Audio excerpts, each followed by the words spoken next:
বিষাদ বেদনাই বুকুতে খুলিয়াই মৰমে কান্দিছে হাই কাকো নাপাই বিষাদ বেদনাই বুকুতে খুলিয়াই জীবনে কান্দিছে হাই পাই হেৰুৱাই দুখে আৱৰিছে আহি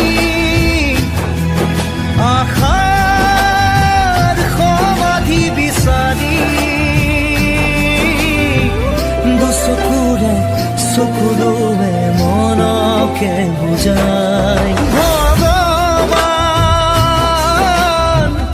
ৰচিলা মায়াৰ পৃথিৱী।